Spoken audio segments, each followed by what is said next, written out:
Assalamualaikum warahmatullahi wabarakatuh. Perkenalkan, nama saya Renita, NIM 2019412001, Prodi Fisika Fakultas MIPA Universitas PGRI Palembang. Di sini saya akan menjelaskan materi tentang manusia sebagai makhluk individu dan makhluk sosial untuk memenuhi tugas akhir mata kuliah Ilmu Sosial Budaya Dasar. Dosen pengampu Joni Iswan, Sarjana Sosial Magister Sains. Baiklah, ini dia penjelasan dari saya. Di sini saya akan menjelaskan tentang manusia sebagai makhluk individu dan makhluk sosial. Dimana di sini pendahuluan yaitu pengertian definisi manusia bisa dipahami secara bahasa bahwa manusia berasal dari kata manu atau Sanskerta dan mens atau Latin yang berarti berpikir, berakal, budi atau makhluk yang berakal budi atau mampu menguasai makhluk lain. Secara istilah, manusia dapat diartikan sebuah konsep atau sebuah fakta, sebuah gagasan atau realita, atau sebuah kelompok atau sebuah individu. Selanjutnya itu hakikat manusia. Yang pertama, sebagai makhluk individu. Manusia sebagai makhluk individu adalah manusia yang mampu untuk berdiri sendiri atau bertanggung jawab atas dirinya sendiri. Selanjutnya itu sebagai makhluk sosial. Sebagai makhluk sosial adalah makhluk yang hidup bermasyarakat, dan pada dasarnya setiap hidup individu tidak lepas dari manusia lainnya. Selanjutnya kita memasuki tentang pembahasan, yaitu peranan manusia. Yang pertama, peranan manusia sebagai makhluk individu. Sebagai makhluk individu, manusia berperan untuk mewujudkan hal-hal berikut. Yang pertama, mewujudkan harkat dan martabat yang mulia.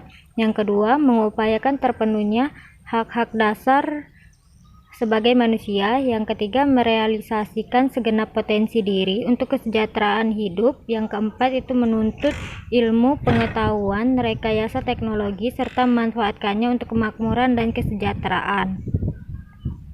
Kedua yaitu peranan manusia sebagai makhluk sosial. Sebagai makhluk sosial, manusia berperan untuk mewujudkan hal-hal berikut. Yang pertama, melakukan interaksi dan menciptakan kehidupan berkelompok. Yang kedua, menciptakan norma yang mengatur kehidupan sosial. Yang ketiga, mengupayakan terlaksananya kewajiban.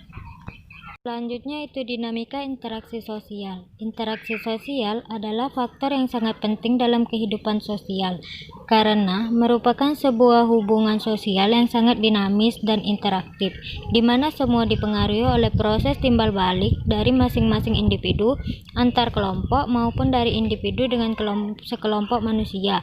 Interaksi sosial akan terjadi apabila seseorang bertemu dengan orang lain atau lebih. Interaksi sosial terjadi di segala situasi dan kondisi. Interaksi sosial berbentuk akomodasi, kerjasama, dan persaingan. Selanjutnya itu individu dan kepentingan sosial.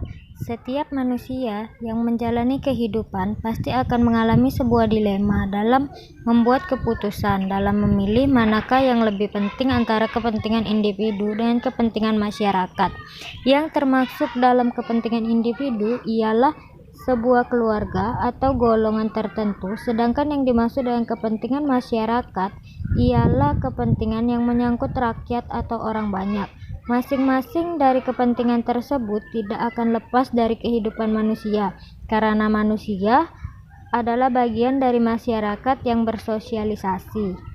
Selanjutnya itu penutup. Kesimpulan dari pembahasan kita tadi, pada diri manusia ada dorongan untuk berhubungan atau berinteraksi dengan orang lain yang satu sama lain saling membutuhkan. Untuk menjadi pribadi yang bermakhluk sosial, setiap individu dihadapkan dengan sosialisasi. Sosialisasi yaitu suatu proses di mana seseorang menjadi seorang anggota yang berpartisipasi dalam sebuah masalah. Selanjutnya itu saran. Setiap individu hendaknya sadar bahwa mereka adalah sebagai makhluk individu dan makhluk sosial, sehingga mereka mampu menghargai satu sama lain dalam arti tidak mengambil hak orang lain ketika bertindak sebagai makhluk sosial dan sebaliknya. Baiklah, itu tadi penjelasan dari saya. Lebih dan kurangnya saya mohon maaf apabila ada kata-kata yang salah. Pada Allah saya mohon ampun. Saya akhiri. Wabillahi taufiq wal hidayah. Wassalamualaikum warahmatullahi wabarakatuh.